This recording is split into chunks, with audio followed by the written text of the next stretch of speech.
what amuses me is as follows. When the Reagans got into office, we had a bombshell about some dishes, a Hollywood connection, and then we had a bombshell years later about some dresses that Nancy Reagan borrowed or something.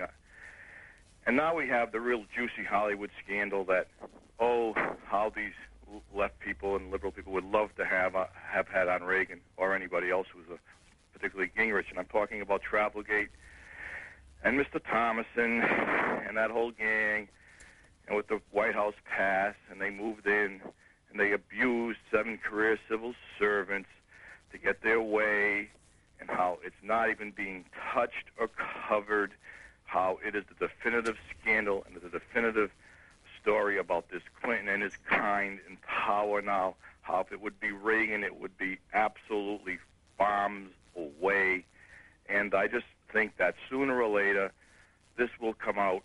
I myself am one of the grassroots non-Christian, and I use this as such ammo to keep about 20 or 30 votes out of the Clinton column, although it's futile here in Rhode Island. But I think this particular story and the fact that it's not being covered is all the evidence I need that there's a loathsome, sickening liberal bias in this country. If this was Reagan, this is all we would have heard. All right, thanks.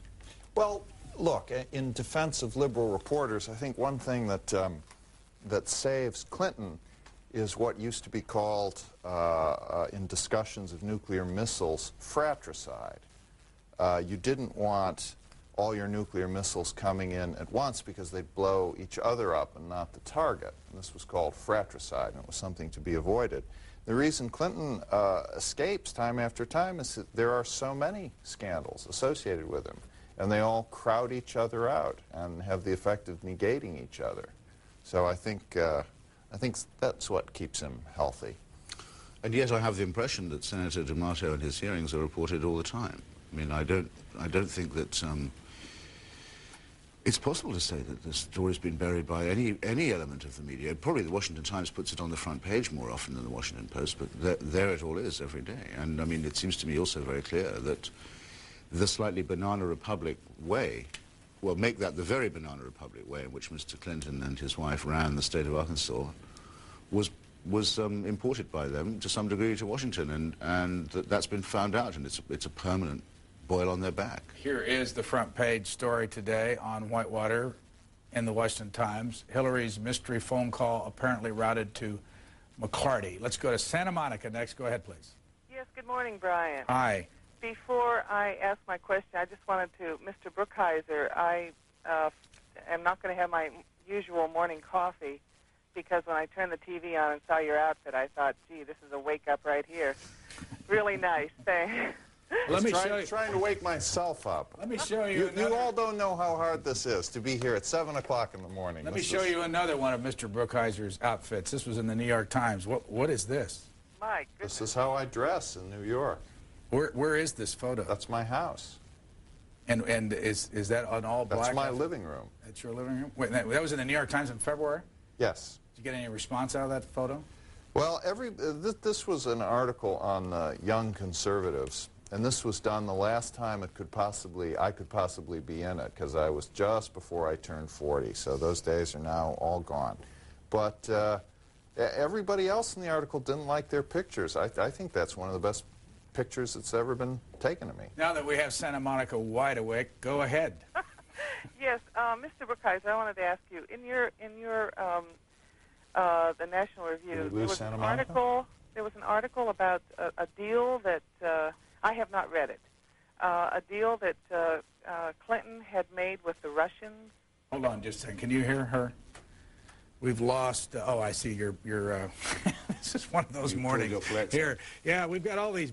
Let me just plug him in so he can now start again, please. Okay. Now I can hear you. All right. There was supposed to have been an article in the National Review about a deal, some kind of a deal that Clinton had made with the Russians. Yes, that's in the that's in the issue that'll be coming out today or tomorrow or Monday. It's the current issue, the one after this one. And our senior editor, Peter Rodman, who actually supports going into Bosnia, the magazine does not support the Clinton plan, but he does, but he has found out that the administration has assured the Russians that if they will cooperate with this Bosnian operation, not make trouble, that NATO expansion into Central Europe will be put on hold indefinitely, presumably. Now, Warren Christopher has already been asked about this. He's denied it. Of course, that's what he would do. I don't see what's so startling about it. I mean, it is a scoop, but this administration has been dragging its heels on NATO expansion for years now, and they've just decided to apparently formalize this in the interests of making their Bosnia scheme go. Caller? Are you going to get into that anymore? Well, we've broken the story. We've got it in the magazine. We've already been talking about it on talk shows in anticipation, and we're hoping to elicit some reaction from the administration. I understand that Speaker Gingrich has written or will write a letter to the White House saying, what gives here? Here's a fax from Doug Henry of Hanover, New Hampshire. I guess he moved there because up in the corner it used to be Haverhill. It says, what does Chris... You don't like that, do you, when somebody calls you Chris? I promised my mother. Did your mother call you Chris? No, I promised my mother I'd never let anyone do it. Okay. So it's a waste of a nice name. What does Christopher think of his intellectual fairy tale Utopia collapsing in France? Don't understand the grammar of the question. As far as I know, the 1789 revolution is still going strong. Next call, we go to Jacksonville, Florida. Go ahead, please. Yes, I just had a couple questions regarding the Bosnia and the reporting on that. I haven't seen really addressed, and I'm curious how they feel about the understanding of military operations by the Clinton administration into that nation. For example, in Somalia with the problem with the Bangladeshis, and now with our troops going into Bosnia, there's a large problem there with snipers and mines. We're sending in a heavy force there, but I don't see the understanding on the Clinton administration regarding exactly what they're going to do in there and how they're going to deal with that threat, i.e. a sniper takes a shot in Sniper Alley, and how are you going to return fire with heavy armor and tanks? I know Hillary was down there to send the boys off and talk to the wives, but I'm understanding, will she be there at the airport when they come in with the casualties too? Well, look, I think the Clinton administration believes that they have an agreement that all the three sides support. And if that is the case, then presumably, well, they believe that there wouldn't be sniping or that there wouldn't be this problem. I think they're being too optimistic with this. And I also think their notion of what the goal of the mission would be is a little hazy. Which is the problem. If you have a goal and if it's absolutely necessary to you, you go in whether they're sniping or whatever it is. But I'm not sure that applies here. I was just in Bosnia, not for the first time. I think this will sound odd perhaps to the caller, but the main problem is going to be the fact that the winter is coming on. If it wasn't for that, I think we would hear more of what we heard from the very first soldiers who went the other day, the advance party, who basically said that the whole place was a very pleasant surprise to them, that it's beautiful, that the people are very nice, it's a very civilized country, all of which is absolutely true, and you'd never know from most of the reporting. People are really, really fed up with the war. Even those who feel that it's not a just agreement at Dayton are just glad of the chance to have a breathing space. There'll be a huge penalty inflicted by Bosnians, in my opinion, or anyone who tries to restart this war.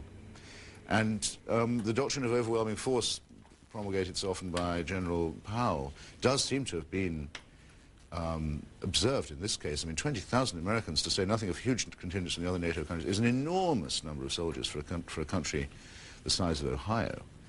And it's true there are a lot of mines lying around, but I think it would be a very bold person indeed who tried to take on by sniper fire or any other method of warfare such a force. So I've no doubt lived to have these words quoted against me. But it seems to me odd that I perhaps better not make a guess about the politics of the caller. Very odd that there are still people who want to vote for the enormous new military appropriations that the Republican majority has imposed upon us, but never want the United States to use force anywhere. I don't know why. I think